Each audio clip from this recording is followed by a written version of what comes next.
Last Friday, there was a pretty good response to the weekly news video I uploaded to the channel. For those who may have missed it, you can find a link to that in the video description below so you can get caught up. This week, we're going to talk about benchmark scores for the Qualcomm Snapdragon 8 Gen 2 SoC, some specs for the upcoming Samsung Galaxy S23 Ultra, the launch of the first beta for Android 13's quarterly platform release 2, and more.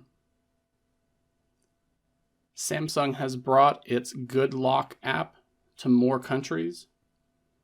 Samsung's One UI firmware already offers a ton of options and features for the user when compared to other OEM ROMs for Android. However, the company has an application called Good Lock, which allows you to install various modules that bring additional customization options to its firmware. The downside here is that the company only allows this application to be downloaded from the Galaxy Store in specific countries, and sadly, this list of supported countries has been rather limited. However, it was recently discovered that Samsung is now letting people in a lot more regions to download the application. Good Lock is now available in Austria, Belgium, Brazil, Finland, Malaysia, the Netherlands, Argentina, Chile, Colombia, Denmark, Mexico, Norway, Peru, Portugal, Poland, Slovakia, Sweden, Thailand, and the Czech Republic. So it seems like Samsung has launched the Good Lock application in every European and Latin America country, but they have yet to announce anything official. Specs for the Samsung Galaxy S23 Ultra has been revealed by Tenna. It has previously been reported that the design of the upcoming Galaxy S23 series wouldn't be that far off from this year's S22 series. Now, China's regulators have tested and logged details of a Samsung's 2023 flagship smartphone. The Galaxy S23 Ultra is said to have the same dimensions of the S22 Ultra, while weighing 233 grams. The display size and resolutions are the same as this year's as well, so the phone should have a 6.8-inch display with a maximum resolution of 1440 pixels by 3088 pixels. The phone's rated battery capacity is listed as 4,855 mAh, so we'll likely see Samsung advertise the typical battery capacity at around 5,000 mAh. The listed clock speeds of the SoC CPUs are in line with the Qualcomm Snapdragon 8 Gen 2 chipset, which falls in line with the rumors that Samsung will be using this chip globally. The Galaxy S22 Ultra also looks to be coming in multiple variants with 8GB and 12GB offerings for RAM and a 256GB, 512GB, and 1TB storage options. Some dummy units of the S23 series have been revealed in photographs. Again, the design of Samsung's 2023 flagship smartphones aren't likely to be changing much from this year, but some dummy units for the devices have recently been photographed. Here we can see how the Galaxy S23, Galaxy S23 Plus, and the Galaxy S23 Ultra will look compared to each other, with a glimpse at some of the details revealed in regards to shape, style, and design.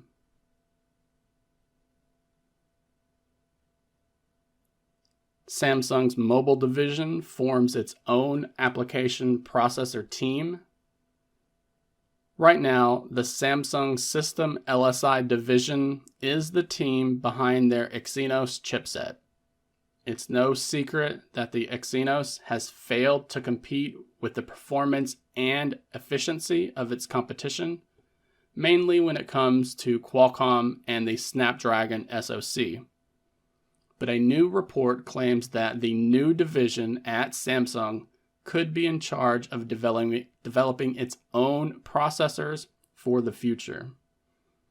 While specific plans have yet to be revealed, the team will be led by someone who joined Samsung from Qualcomm back in 2016.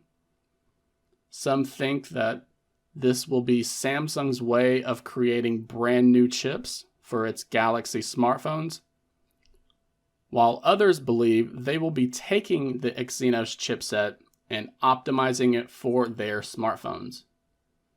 With the upcoming Galaxy S23 series opting for Qualcomm's Snapdragon chip in all regions around the world, it's becoming clear that Samsung is just not very confident in how the Exynos chips are turning out. We'll likely hear something more official about these plans sometime next year. GSM Arena benchmarks the Qualcomm Snapdragon 8 Gen 2 chipset. While only being available in a handful of devices in China right now, the folks over at GSM Arena have been able to benchmark Qualcomm's latest chipset using the iQOO11 smartphone.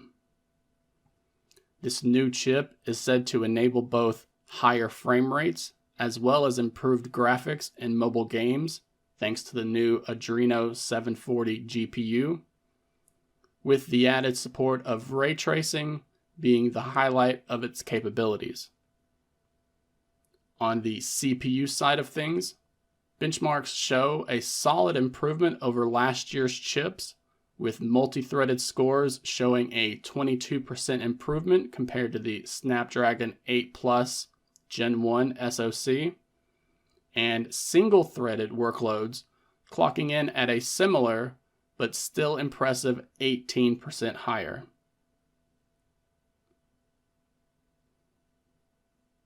Nothing has opened a physical retail store location in London. While the company has been opening about being unable to break into the United States market, their expansion throughout the EU looks to be going strong.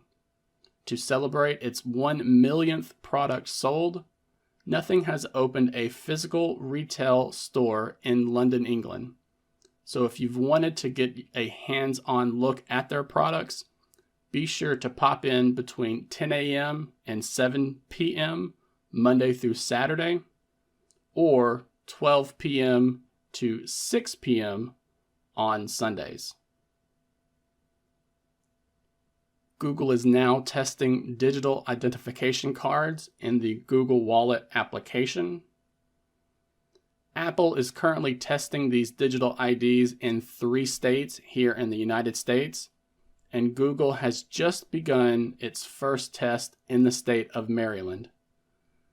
The new process from Google starts with first scanning the front and back of your physical ID, and then recording a short video of your face before submitting all 3 to the state for approval. This was all done using a beta version of the Google Play Services application, which is expected to roll out to the stable build sometime in the near future. Those who own a device with Android 8.0 or higher should be eligible for this feature, but it is unclear exactly when the company will make this available to the masses. Google announces support for Matter is available on Android devices and Nest devices. Matter is a new unified smart home platform that enables the plethora of smart devices to seamlessly connect to each other. With supported devices, it won't matter if you have a smart bulb from one company and a smart speaker from another. As long as they both support the Matter platform, then they will be able to talk to each other.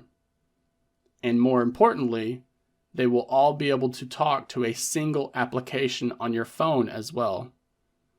This will help those who want to control their smart devices with their voice using Google Assistant and the Google Home application. Support for Matter has been officially added to the Nest Mini, Nest Audio, first gen and second gen of the Nest Hub, the Nest Hub Max, the Nest Wi-Fi Pro, Google Home, and Google Home Mini, with additional devices being updated next year. Android smartphones will also support Matter devices, as well as Fast Pair to quickly add a new smart home device to your home. Google has officially launched Android 13 QPR2 Beta 1. QPR is short for Google's quarterly platform release, and the company has just begun beta testing its first beta of QPR2. Every Google smartphone since the Pixel 4a is eligible for this update as long as you have opted into the Android beta program. The build number for this update is T2B1.221118.006, and it also comes with its December 2022 security patches. If you are interested in trying out this update on your Google Pixel smartphone, you should first realize that this is an early beta release, and there have already been a number of bugs reported by the community. Those who are still interested in trying out this update can watch a video I did earlier this week to find all of the steps involved. Android has lost some of its market share gains to iOS in 2022. As the year of 2022 comes to an end, some reports are starting to come in that unveil smartphone sales data for both Android as well as iPhones. Thanks to the help of the Apple iPhone 14 Pro Max, the company has been able to increase its market share to just under 30%. And while other devices in the iPhone 14 series aren't selling as well, Android ended up losing the boost it had during the middle of the year, leaving them with just over 70% of the global smartphone market. Apple ended up making great strides in the Chinese market this year with the decline in popularity of Huawei devices, which also ended up benefiting Xiaomi as well. Speaking of Xiaomi, the company has announced the big Miui 14 update, which is based on Android 13. Xiaomi says the new update is the most optimized and streamlined version of Miui to date, and attributes most of its progress thanks to what they call Project Razor. The folks behind Miui 14 have updated the system architecture on the Android kernel level and boasts a focus on CPU and GPU performance, memory resource scheduling, a lighter system firmware size, and decreased memory usage.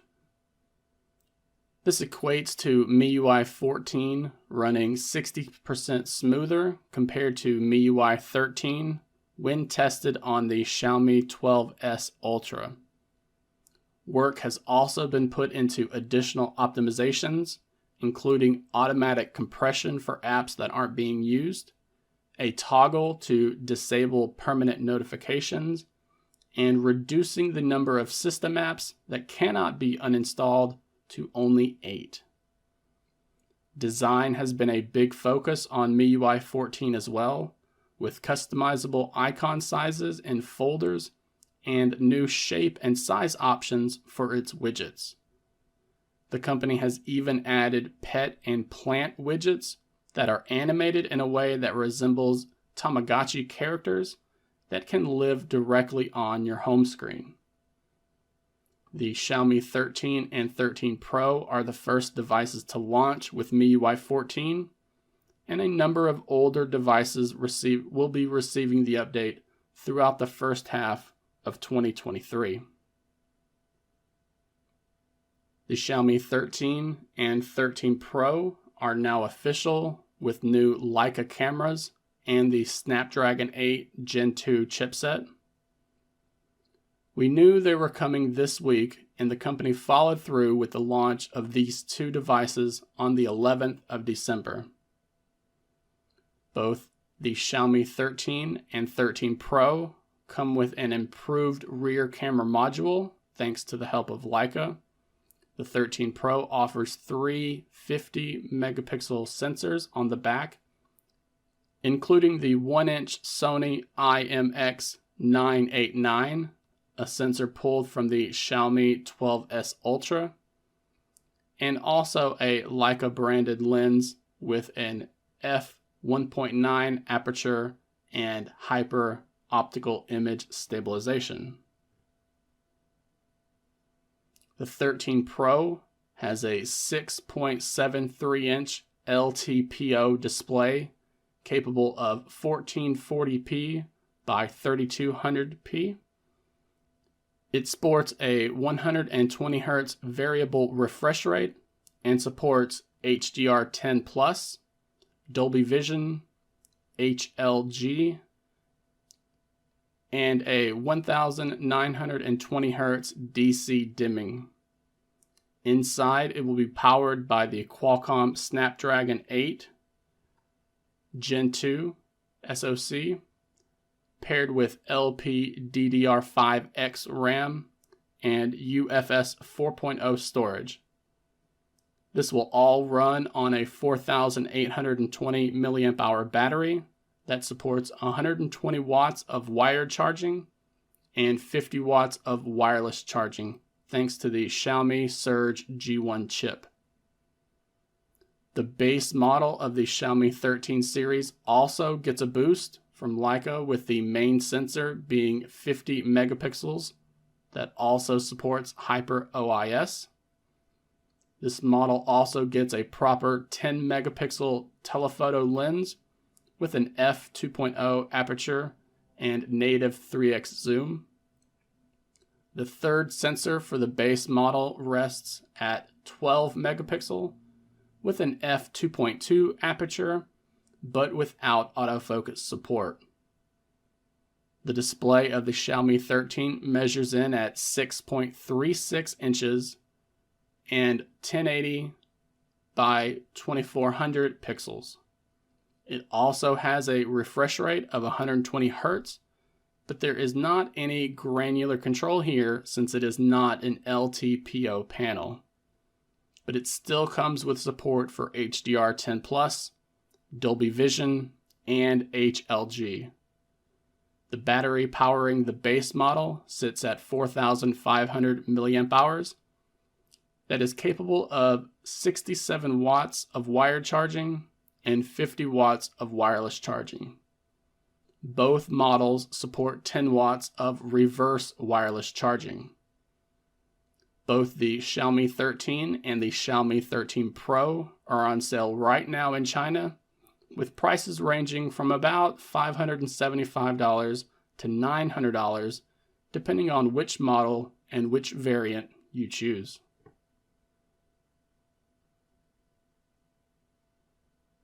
Xiaomi has announced the launch of the Redmi Note 12 Pro Plus globally on January 5th. Both the Redmi Note 12 and the Redmi Note 12 Pro Plus are already on sale in China, but the company is ready to bring the Pro Plus model to India at the start of 2023. There has not been any word on if the other two variants are also going to be made available, as the company is being quiet on any additional details. We're going to have to wait a little bit longer to find that out, as well as how much it will end up costing. And it looks like Xiaomi may be done with gaming versions of smartphones, as the Redmi K60 is not going to have a gaming variant. During the launch of the Xiaomi 13 series, an executive for the company has said that it will be more powerful than gaming phone options on the market. William Liu has also come out and called the gaming smartphone category, quote, doomed to die, and believes there is not going to be a need for dedicated Android smartphones when it comes to gaming. William is also the brand manager for Redmi and says we should not expect the company to launch a gaming version of the Redmi K60 series, claiming the regular device should be more than enough. It's unclear if this is the direction we should expect to see from Xiaomi and Redmi in the future, or if this is only going to be temporary until smartphone sales end up picking back up. We've seen other OEMs like Samsung dial things back as they prepare for a global recession to hit and take hold. Still, reports suggest we should be expecting to see at least 3 variants of the Redmi K60. One with the MediaTek Dimensity 8200, one with the Snapdragon 8 Plus Gen 1, and another with the Snapdragon 8 Gen 2 chipset. And that wraps up this week's edition of Android News of the Week. I thank you all for tuning in and hope to see you here again next week. Just like before, I am looking forward to hearing your thoughts about the layout of this weekly news summary, as I could see it evolving over time. Along with just regular news outlines, I could see adding a section for new Android update highlights, as well as including some of the more popular rumors that get leaked as well. So feel free to use the comments section below to tell me what you think about this new project.